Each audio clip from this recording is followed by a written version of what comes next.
đó dần rút na lâu nỉ lệ đẹp rồi nỉ chú Serkawn lệ Durtlang mũ nồng mắng Nivea Fan of the Night dây nạ hiến thăng đô này áp mũ nạ em tu tệ vàn này đô mà nghe Durtlang team tên đi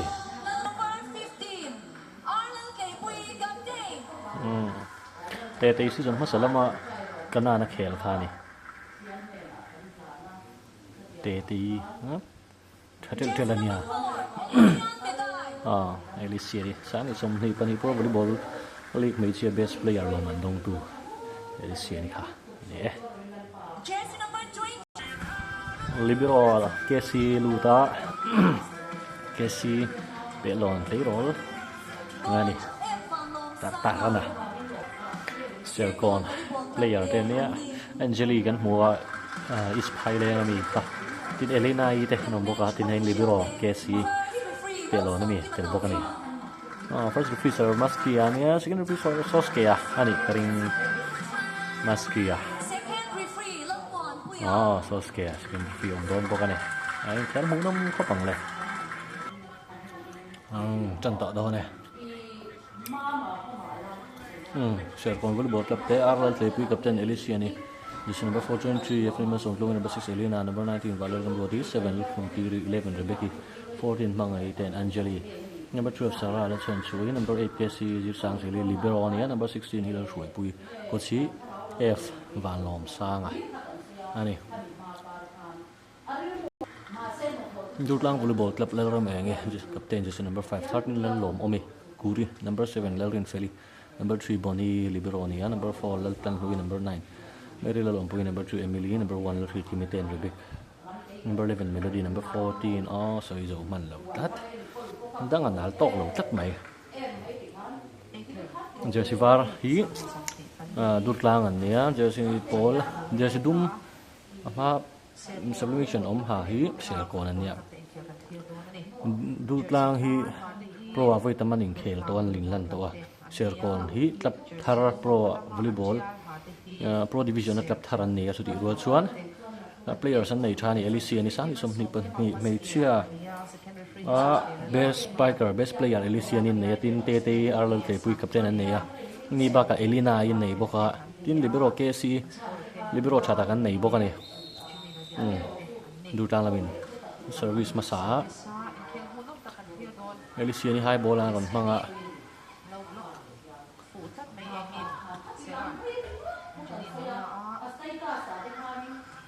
let len dik sam mai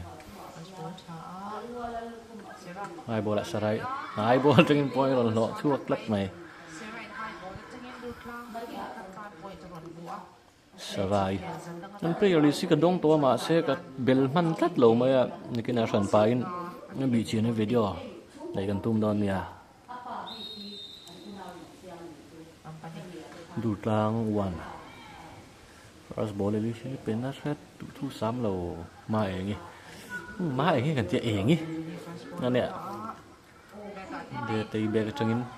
tei bi ball kon ta ka tha ban bui polian ku thak po na alai Alicia ni alai twin point on ho chu khan tok lo se chun out park mel khop mai last defense kana lak lo deu nge ni rang deu ni lo ban zau 1-allนี่ก็ให้เหลือจัดไหม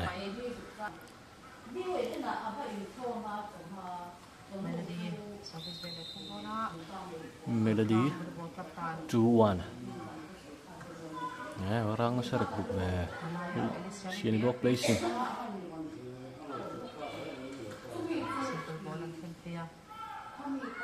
Alicia ni block placing le attack thầy đâu nghe ni ball đủ tuy đâu nghe ni sia ni hanin ball huang ang cái hành chui mấy sẽ là power khéo lâu point invoke kal nan te po tin court hi voi khat man na ni pro volleyball li khel nan tin volleyball sim ma voi khat man na ni tin an voi khat match nei na ni in khel har deu te po ni mai thei ni first set hi na tlang puin set khat na ani pia mà first match khelna hian a har sa de tlang pui ni ini siani point ron lo chuak le tat 2 all kuri lo la sual zo mai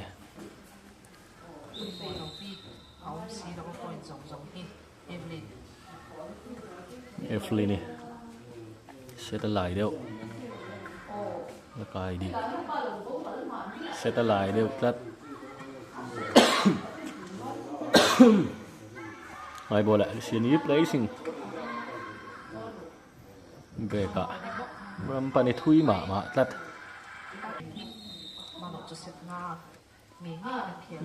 mấy chuyện Kelly 15 points mà sẽ best of 5 set rong khel kim ngai thu ani set khatin point khat pudona edition hai ball tangin as thui set 3 all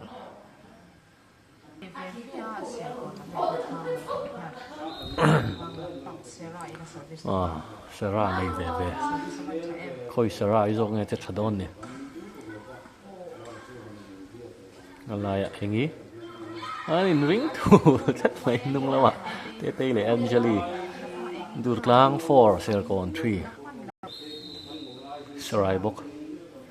service chun zom set a chat thâu mấy hai ball ạ kuri placing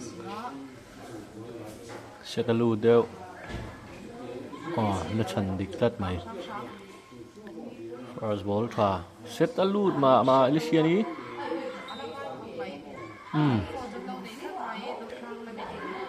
net fault tân này dâu này ang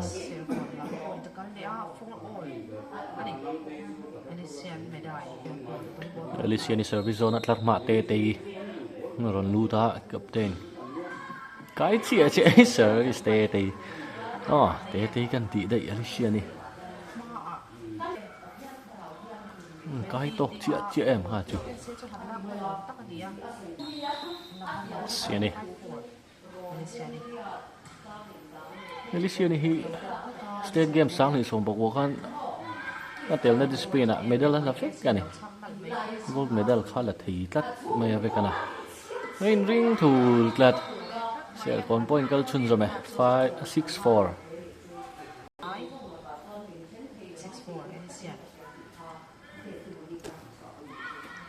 riek pang deuh reuin zanin chu ti vela thang ro te kha ma kut thak na nia te pui te theng ania ne wi chu season masa khan kana na khela Eric Pautu volleyball academy chuak tho ane ni po hi volleyball thiam du tan chuan Eric Pautu volleyball academy ei zola oma tin SYS volleyball academy kalpui ni boka sian bag atangin beka easy ball first ball channel na lutu khai ball la te bok contact placing kuri ron chan man tlat kesi Elina van play bok ma san chan man te bok dai gan la nó chan man vel mai engi kesi sang ni som ni pan ni ning ka sia na thial na khan inter district om tum kha me tum khan Aizol district khan liberan ron manga thapa thareu khop mai kan bing cheng deuh hrat dona hei zain chu thoma tam dona po ni sen min lo hrat thiam photo zanin chu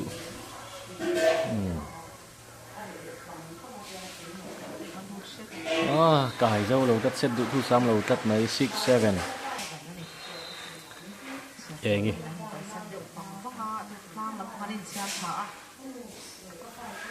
xìa ní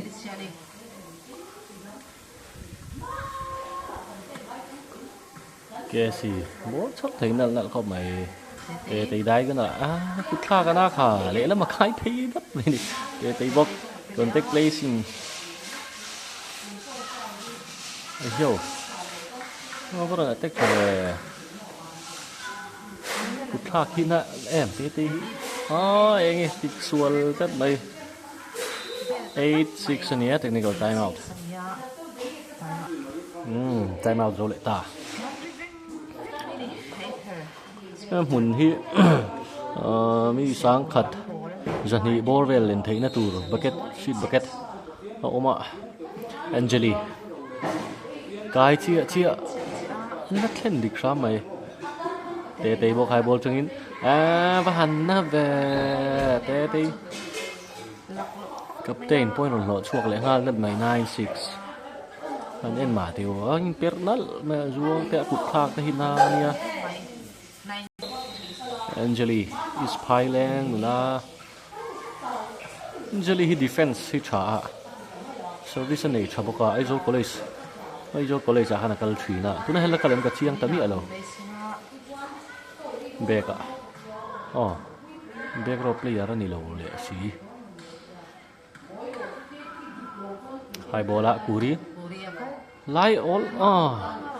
ron chan man la delisi ni Angeli ron fen dik le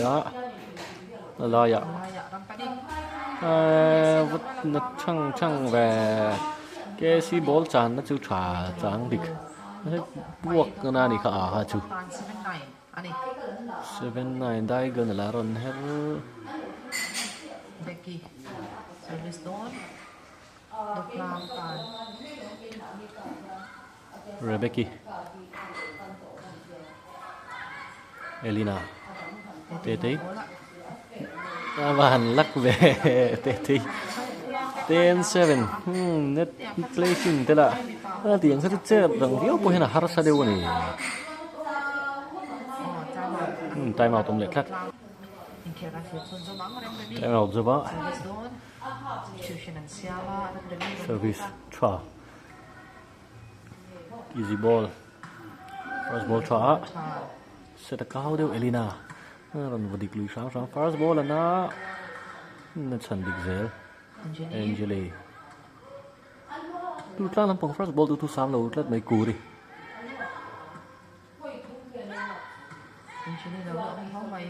high ball la te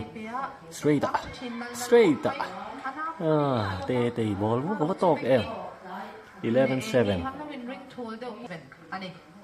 10 ahan pen hi chuan akal duak zel maya 15 game mai khop mai 15 game mai chuan deciding set mai chi game hi 15 game chang tu ra ni kan ti ha service one nei thave re mi te bok an te placing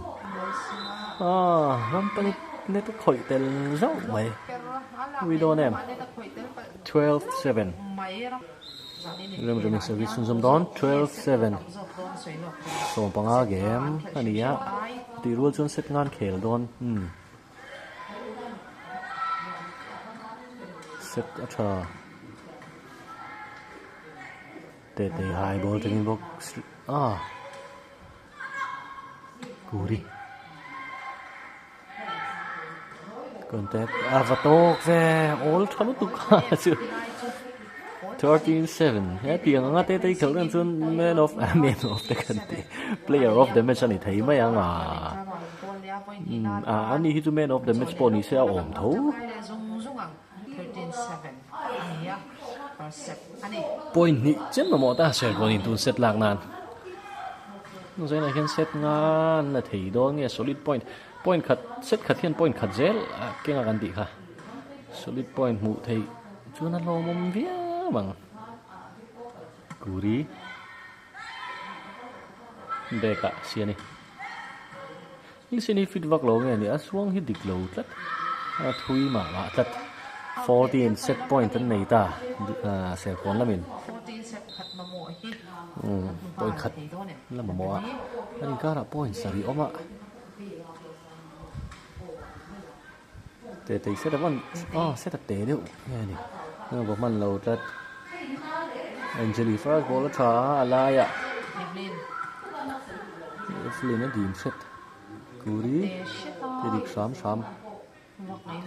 high ball la te set a cao deu ball thua hi tha sim fingering sual tlat mai ti khan 15-7 in set kana Serkawn ten la ta 15-7 in Serkawn lamin an la ta phota second set thil le don miang set ngawi nam khilangai ni set ni ra thana Chelsea bố chắn là về hai bố là tôi nghe còn sân rất vẫn chả về Sarai chắn là về Sarai hi Kumin Inter District cả han chẳng phải district anh kiaกันหูค่ะ Sarai khá này chắn là anh àกูท่ากันนะเกมกันลักโลจนบอลคนเตะกับChelseaอะวัดชอบทีเวลัดไม่ลิเชียเนี่ย one all กูมินจู probably ball อีกป่ะเอ็งกูช่างก็จังอินreplay เตะเอ็งกูช่างก็จังเอ็นดูเตะกันเนี่ยมากันโซนเขาไม่ทิ้งจะแมตช์ว่าset duration เตะสกรีนอ่ะตีลันนี่ตัวมากันซ้อนกันสังกังโซต่อครบไหมเองเงี้ยโมนี่ที่เราเตะกันไงเองเงี้ยโมนี่แล้วปะฮีมาซ้อนนะอันนี้เล็กต่อมาอ่ะสุดปอยโมนี่อังไงอังอินลันนี่รอเซกันตีเรื่องงดไอจนที่เราเตะปะค่ะมาซ้อนนะคานี่อ่ะปอยโมอาชาดูครบปะนี่สลายไฮบอลตรงนี้นั่นazwang reng hi mo a 3 step jump ban vei a hop he mi zuang tur ban vei chho te hi a in the na yan fak lai me kin kai lo chat Serkawn 2 Durtlang 1 Sara thau lung lei Serkawn Sarai first ball tha set tha te ron chan tlat Angeli first ball theng lo deuh set a tha thau mai straight up Casey bega te easy ball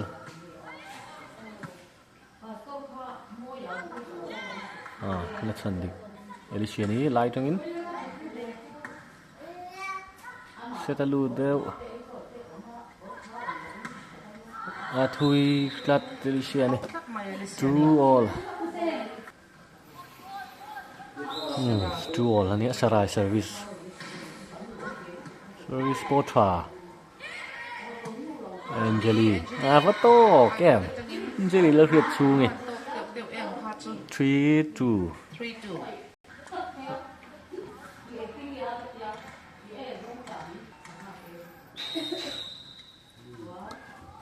Evelyn first ball theng lo mà thắt Kuri bè cái chân tè đấy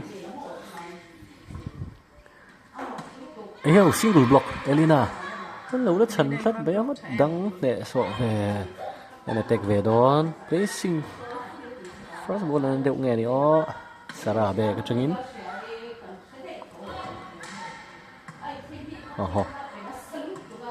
first ball try set try hai ball ạ cao được nghe này xì này ôi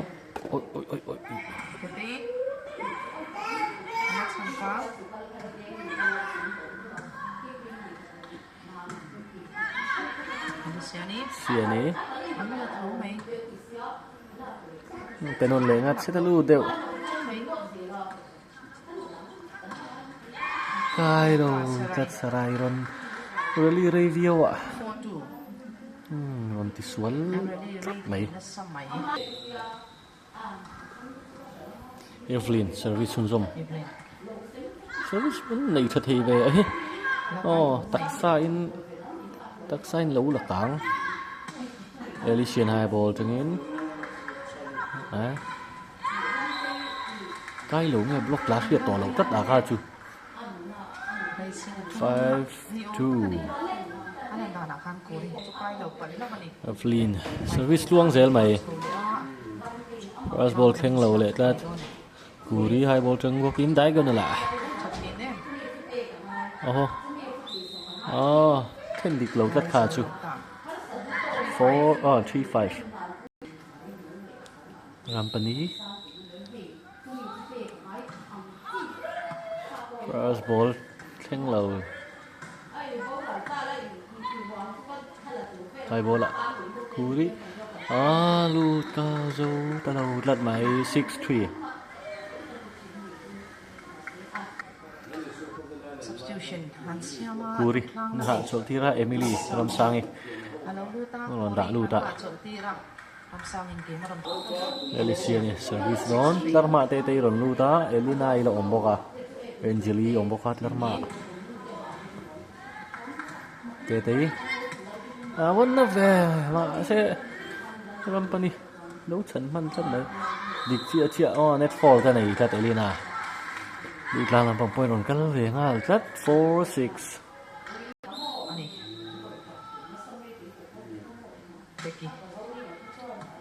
first ball try để cả xiên ấy cái lâu tiêu về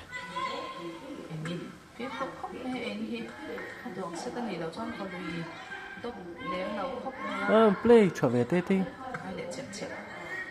mà ban đầu mô cả lâu thì họ chụp first ball mà ni sẽ holding fall thì ông thầy ạ thì luôn chuan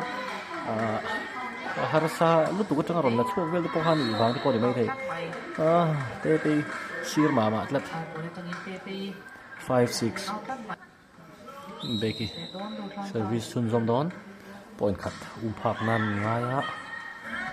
phá don nghe cẩn sân don nghe hai nên đi ruột rắc sẽ là tìm hụt nằm ruột này contact placing Emily high ball in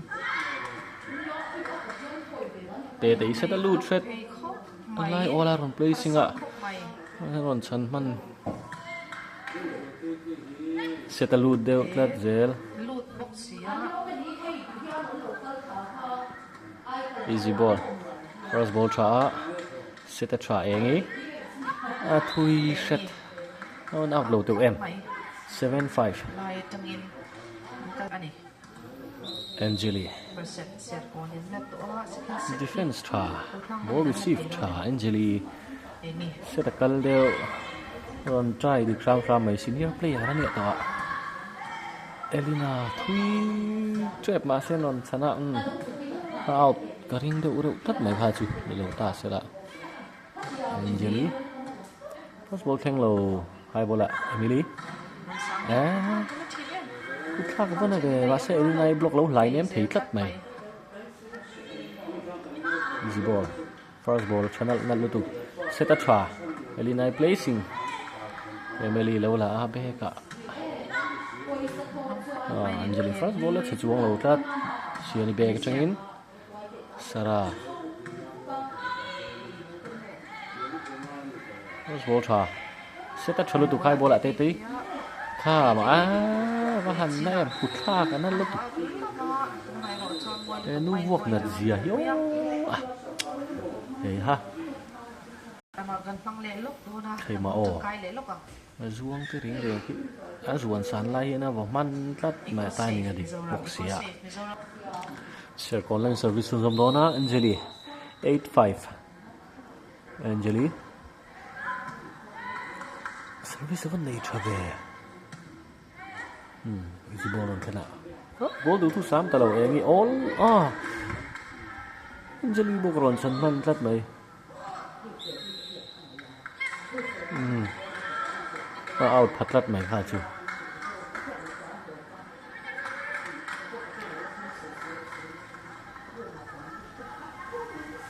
6-8 Emily lo ram sangi service này thật không trở về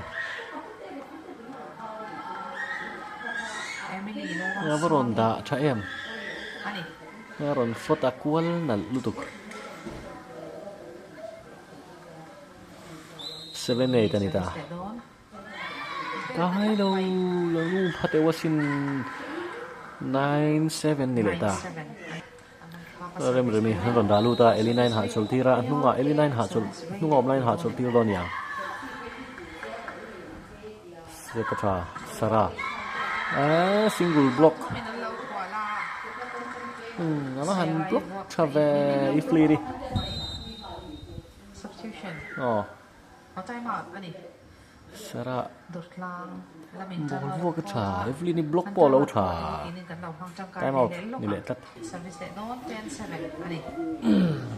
rem service ron chuang thì mày 10-7 ni cả point thum oma tụi set lang nan point ngan lam mo thunga Serkawn lam hian first ball theng lo deuh set tu thu sam lo nó then dik sam easy ball first ball tra set tra beki placing Sara high ball la Sara bok ping it yang placing set lu deuh te engi first ball tra em set tra hay theng lo sang tra ma se theng lo lu lai ta kha chu boni be kai li shini ram panin lo la ban pang sam easy ball ten first ball tra be ka Anjali aku beng sual tat 8-10 engi captain still về hai ball là sẽ theng lâu ball được thu sáu mun theng lâu tất mấy tê sẽ rót trà hai ball là bok đây có đó là hiểu thế này cụt thác cả na này cái tiếng thâu in sarai po hi cụt thác cả nó khóc mày thác nó về hai ball player đấy ạ khảo một sarai hai ball trong in sarai chạy em đeng mày à point đồng họ chuộc giật mày hai ball trong in 9-10 nó cái là point khát chiều lại ta phát hiệu tụi em mẹ thấy rằng chúng cần bén xanh cho nó bắn nền náo nền đen nền nấu chất hiểm đòn nền bọn gì sẽ nên gì nuôi người giờ bây giờ cái gì chứ first ball thả tê thấy boni là cán chắn nát em bê cả đi xe ní contact cả thui mà là tê nó là nít ta bung phạc ta time out tu se va eng service chung don ten all point nga mu sa 15 2 point difference so panga mu sa point ma le don ne Sara set kau deu set lu tlat then dik zo lo tlat mai time out lung lei time out call ron phang chang kai dei mai Durtlang lang 11-10 engi ma engi nan ti chin kha engi ani ma engi boni hai bola Sara set ban chave hai set tha hai po single block ya huk lu zo lo tat mai ram panin 11 all captain te point ron muwa service nga lon tla mai li siani ron lu thunga 11 all nia hai bola ram pani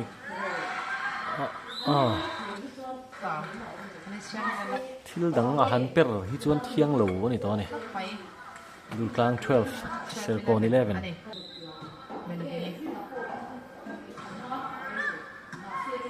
first ball thau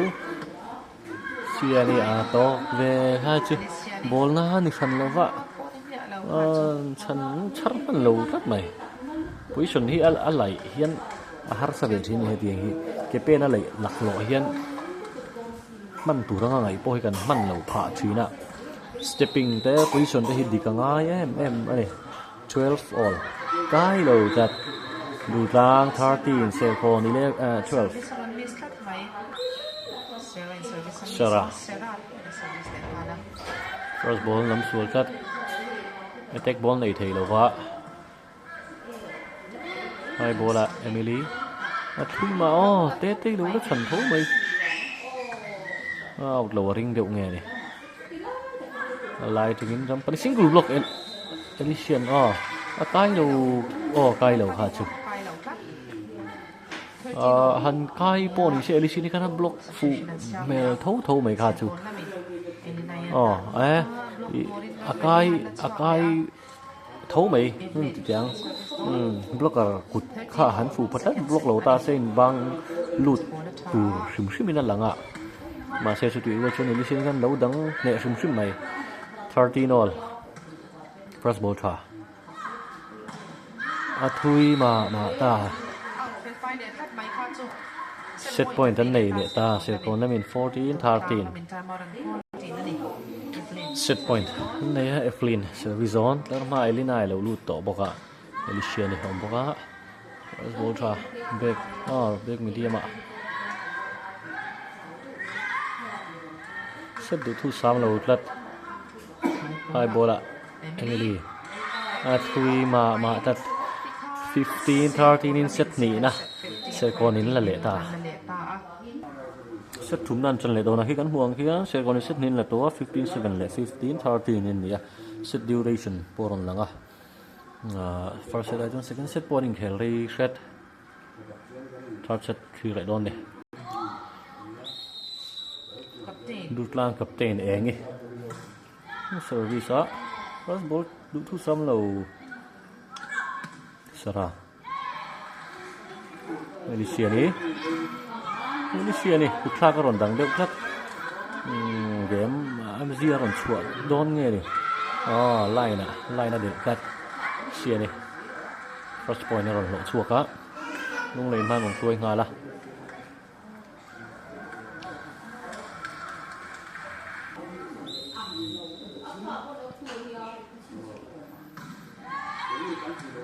first ball channel em alaya injury but save trauma sẽ đi lâu lại được nghe này khen dấu đầu trận này one all point cut về first ball try Alicia này tha rồn chúa chân nghe này cũng thắc địch chân thắt này đây xin alay all rồn nổ khát mana sara đây người điềm thằng alay Alicia này bốc Bonnie sẽ ta lùi đều nghe này sẽ ta trả vẫn trả về mà sẽ thế thì defense lâu trắng lấy pui lần lấy pui tê really lấy thuyền em tít là lấy thuyền lâu mấy chứ Sarai bên lậu này pui tục Serkawn 2 Durtlang 1 Eflin service zone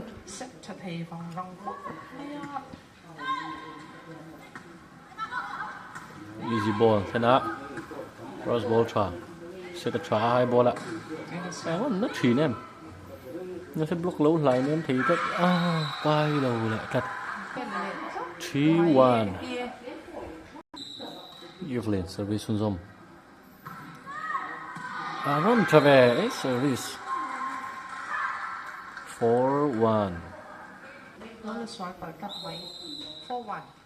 ôi lần hụt xung dông lại thành em cái service để ta cái to chia này bang liền phát tiền không vui mị ông ta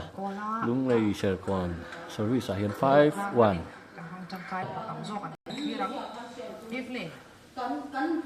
ace lên em Bonnie first ball channel em alaya racing nổ khẩn man lật ai ball ạ xia đi vây lăng lật khả sự sẽ lùi được nghe này 2-5 Sarah service này trả thế first ball on track hop này Elina first ball khen lâu đều set tất thật hấu single block lâu lướt chắn á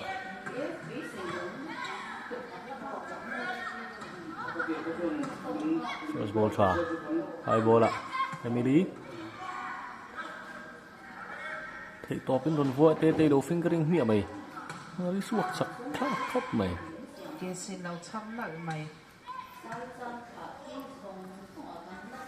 sẽ ta lùi đều nó làm try cho em sẽ còn set up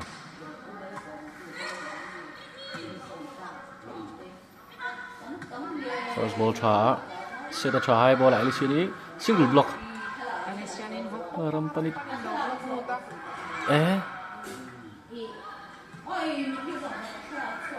lại đi nào mấy chia hit lẽ mà lạc lối đôi hơn ủng hộ nãy nên tìm mấy thứ là hàn duong sẽ là Alicia này coi rồi họ chuộc ta nghe 6-2 Emily lo lang tak may ni siya ni bot haboka block at haboka maro chu block per kha lak listen service tlar ma te lo luta engi ke si first ball theng lo sia ne cái tiếng khá lố còn lâu ủy thiên hôm nay thì mấy giờ là mấy chơi hàn xuống dốc tal sẽ là xong chú ball gần thiên thấy nó sàn lâu hiên ball lâu hít thúi là cái sil hiên cái gì chứ vẫn cho ông muốn là hàn tỷ ngót ai chứ thế mong là mà vô chất ball mong là mà ball nuôi là mà sẽ có chơi được thế cái cái là nghe lâu chờ nó easy ball first ball na đều lại ạ tani single block Elena hi mấy chia chôn set block thấy ball tập trung tê anh em cái dâu tờ lầu ball try vẫn trả về Durtlang làm bằng chứ 7-2 Durtlang hình game hi season masa làm bằng pro division masa làm bằng lem mà junior đều không còn khel trong hiện kumin hi man son khop men game khel hi laltea 7-2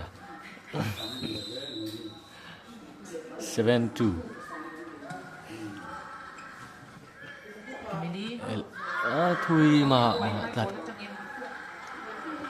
8-2 nia technical timeout lần đàn thế hình là rậy hop mày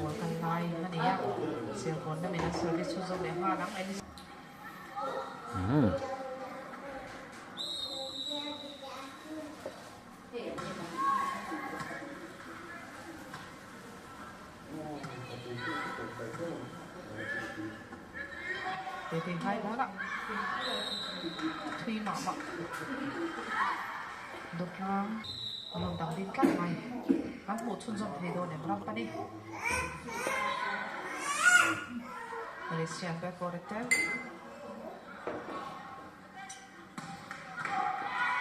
xin lâu thăm lên là mấy em đi vua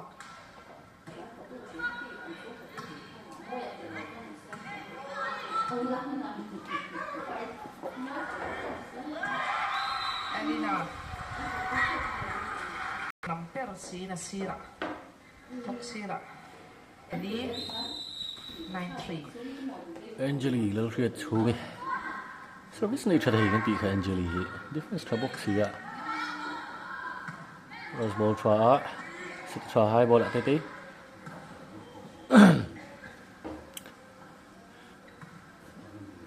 high ball at ball vẫn nó tranh về end line ạ 10-3 Points sa in anin umeka ang clear meki 8 pro volleyball league set này đẹp mấy ạ sẽ còn làm hiện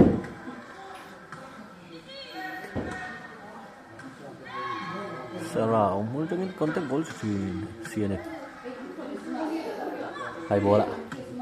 hai cân là nó to về có một họ chuộc lật này Becky 4-10 nhưng mà mấy cái bia lệ sủi tên đi tê vẫn rất về lên tỷ quỳ neck ponania hai ball trong ball vuông ball chuối hít nè ban để khách chặt khóc vậy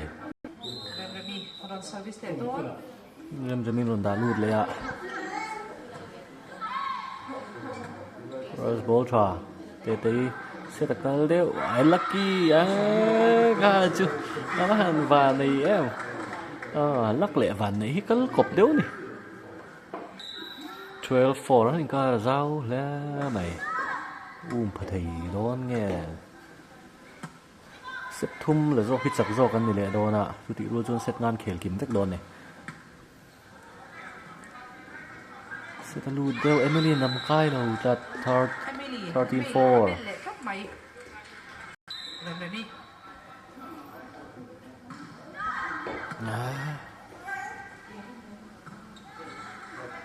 Tê bok putakal laklo placing handa that teu ve first ball tra tê hai ball trong bokin block popper long vậy putla kana ni tê Eric Pau tu volleyball academy training chuak kha ni a hai ball trong thui mà mai nili war thina ni 14-4 point khát chiang ai ta set point anh này lại ta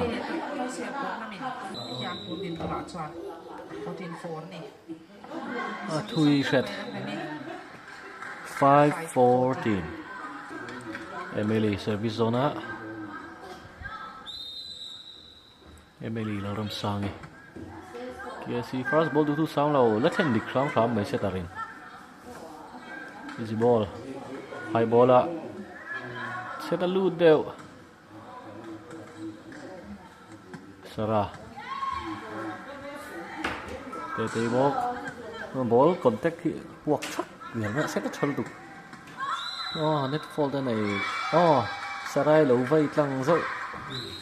15-5 in set thùng na Serkawn tên là lệ ta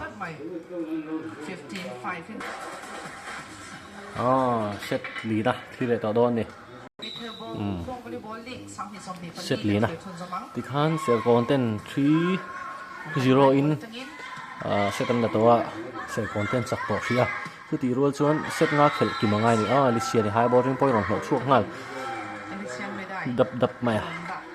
chết hin em khi nó lẹ lóc tiền nó chuối nó sang khóc mày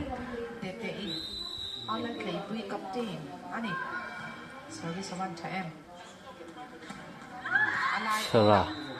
point rong hậu chuộc về ngal sát mày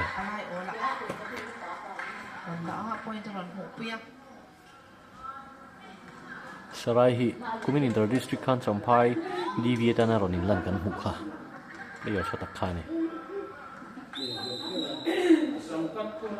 1-1 kai lo le ta service error nga riau mai con lắc Sarah về thùng là service này đón Serkawn Sarah thì về thùng món 2-1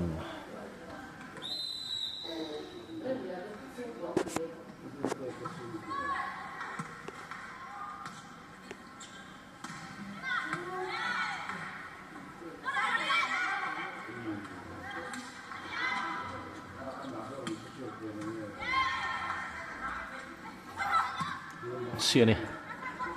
ram pani block lâu lại em thấy tết mày sẽ ta trả lại ạ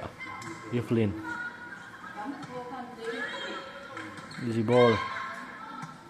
first ball trả sẽ ta trả hai ball lại Alicia ní đây có là bọc đây có là tung một rút tục nghe này tốc lâu mà xin ha lâu lại ném thì dễ là chán tao mà lạc ôi xong thì tụi đến cái lâu thật mày cù đi mà người đó ném 3-1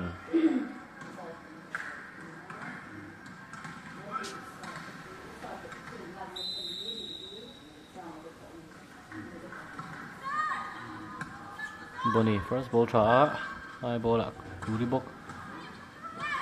point nó chuộc ta lồng kia này cú đi 2-3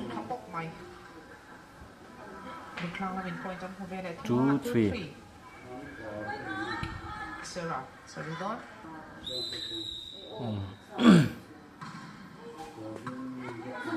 Durtlang cú đi Durtlang Sarah về thùng hai ball ạ sẽ cắn được nghe đi cái tiểu em Pui to khóc mày 4-2 như vậy ta Evelyn cái lâu về các Casey này Serkawn libero rampani Durtlang tan pro volleyball league hi mấy chia hi đi cái háo tặc về thấu xia in buat sẽ nè tên jersey chúng ta ngả mất bộ hiền PVL big logo hi angai sia season khata hian jersey tlem bera pani da lan nei angai ti na nia pro volleyball bi kan jersey a hian pro league logo na chuan angai a jersey pani angai tin lo man hi tlem si ya kan tiang ai sing sari ning ka hria ni kuma khan kumina hian chu tiang vel tho chu ni karinga ai lo tam ani chuan alo mo manga lo man chung sa po ma han son det chu cha ko mong thop mai 5-4 engi point ron lo chuak ka Durtlang tan 5-4 ron pani service chung som don kai chia be ka te ti duai vang yam ma 6-4 time out zo le ta set thum nei tu zok point ni nan tlema Durtlang set an na nei lova 6-4 ani thunga ram pani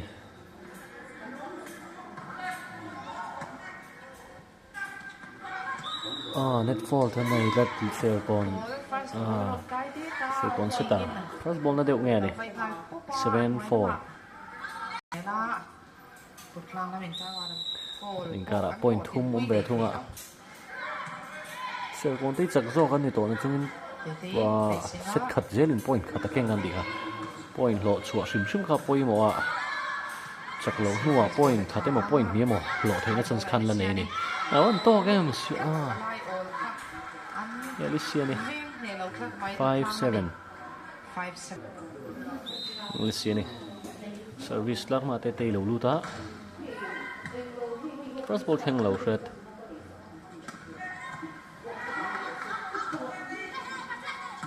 te alai contact ball còn da tung ạ chân man lật mày Elina first ball try high ball ạ te sẽ try asir mà lật out thật lật mày 8-5 curi service try về te engi easy ball KC first ball try set a loot let engi KC box hai ball lại tí contact placing alai ola an vahan ole man han try tu một bên khan han try lui selection an chan man thì in cả ring này ball na ni ba contact placing ball ani a an in ring tool de wani 6-8 an in kara point ni oma Angeli engi hai ball tungin siane back tungin mi sini fit vak lo nge ni at khel that vak lui thei aduang nge khel thei lo nge ni an zuang da hi tang lo ri hian ka hmu a hai ball la te set lu deuh nor lui sang ku ri lo da kang ngal bai Angeli set ka te deuh placing at Melina kai nor kai zo lo lat mai 9-6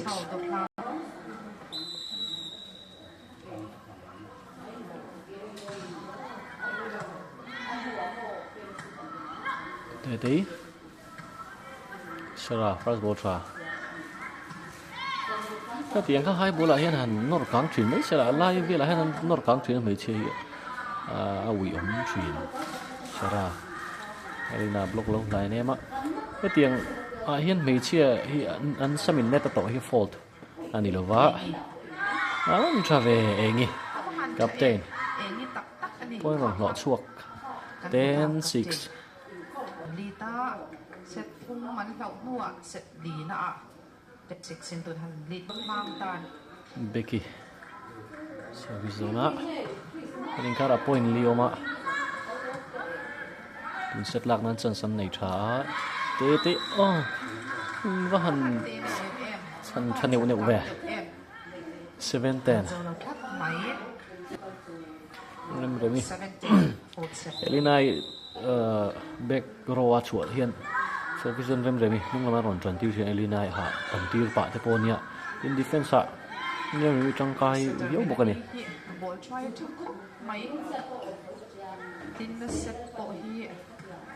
first ball try set a tra lụt đều nghe này avatar về thế point score nem không mấy dài chứ 8-10 Emily em remi zok Sarah nó đang tệ thứt về Flea này nó set đô nên một cái tỷ to lai ô lần viên mẹ lì thì rất lâu mày 9-10 point khát triệu như lẽ ta phang nan Durtlang 10 Serkawn 9 easy ball first ball tete dai gana la rampani ro plat sara high ball tungin contact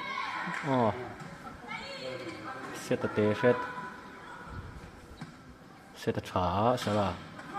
tete fingering le nal to Asian back tungin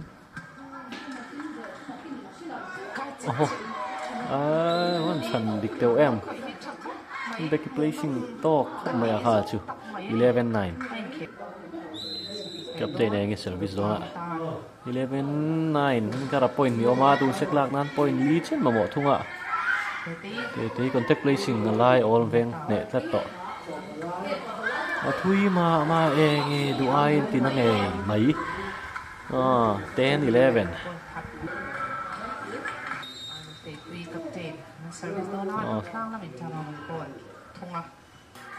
captain tete service channel nan high bola rampani kesi high bola easy ball first ball la soi mama sa luta placing Evelyn ni tok em ne tain bang liam blocker le ne tingkara si 11 all lain ta captain tete service tra Sarah high bola sia niมันลูกขัดมามันโหเดี๋ยวคลักไงนี่12-11 Melody Durtlang setter first ball na low set Bonnie first ball tra high ball la Sarah Evelyn lâu lại nem Curi first ball set lại rất dễ 12 all and money error lama Serkawn ni phale 3 na Serkawn Sarah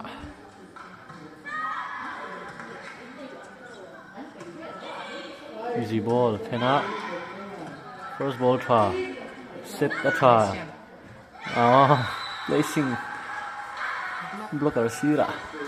13-12 man onช่วยเวเลตัดไหนเลตานะช่วยตู้โซ่กันตอนนี้แหละแต่โซ่ก็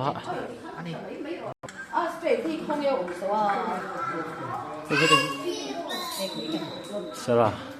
13-12 point นี้เช่นมาหมดเลยทุ่งตา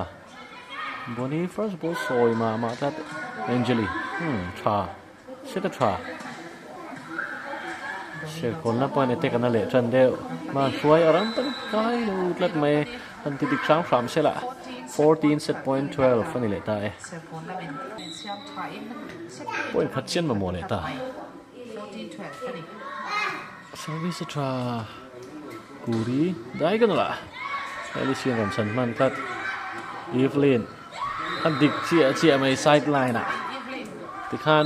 15-12 in set ลีนะSerkawnเท่านั้นแหละตัดเซตขัดกันเล่นเลยโดนนะนี่15-7 15-13 15-5 15-12อันนี้ last set กันที่โดนเซตเลียนในตา point เลียนในแต่พอจะSerkawnเต้นSerkawnที่วิ่งเลียนเขียนหน้านี่ตัวง่ายดูเซตอันล่างเลยจวน straight solid point อันนี้โดนจีไอ้ตัวน้อยจี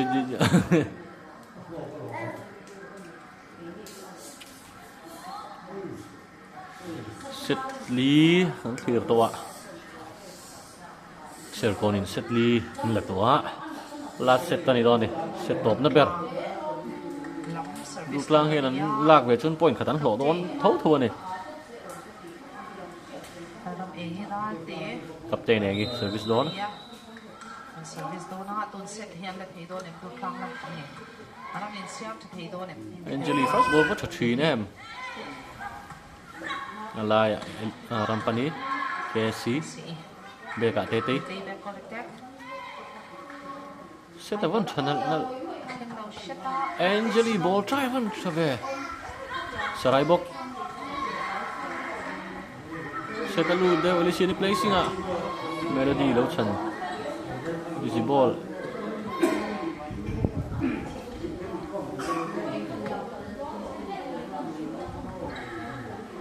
Turi ron safe chắc khóc mày à hả chú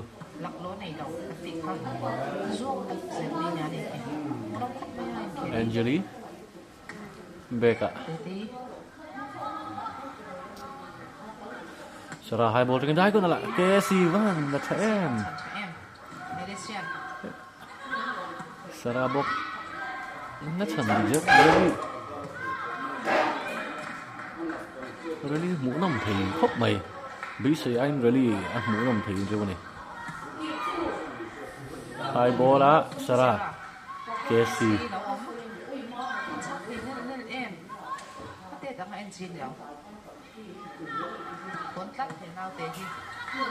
sẽ là cái mà đeo chuyền em ó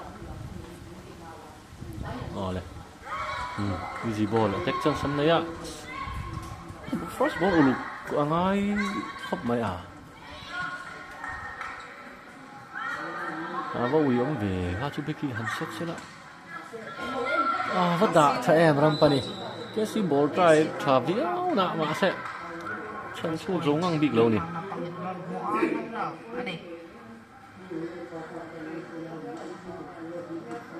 ได้ฟุยครบไหมอ่ะเคซี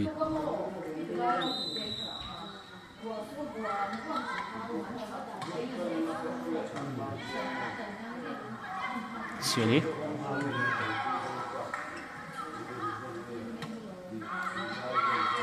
สระไม่หล่นหล่นช่วงเลยตาจูล่ะกับเตนเองนี่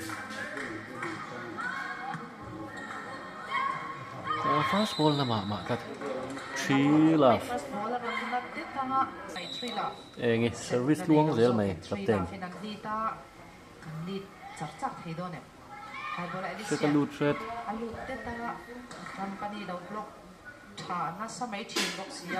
sẽ ta khen lâu ở bắt tốc về Sarai ball đã na defense try Angelin Chen man lâu that 4 love service start ra service chun som le ha do na pointly in Serkawn la min ta ma ko in hot in pui thei do service sul du thak lo wa thu sam lo fa simple ball and ten pia first ball du thu sam lo thak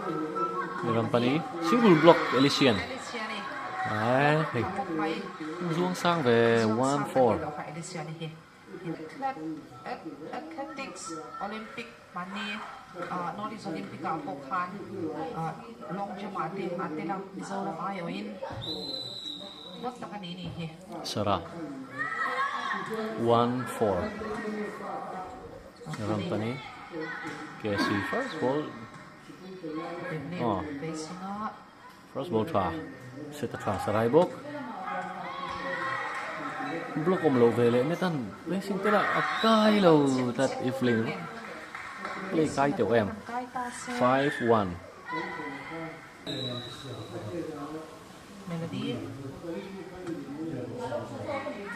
hai bola Angeli contact placing talk tang klat mai in tak chân chin niang mo buổi thạc truyền em khel en tùy lái ạ hey ha tia tị tù nghe bọc ở hai tổ lầu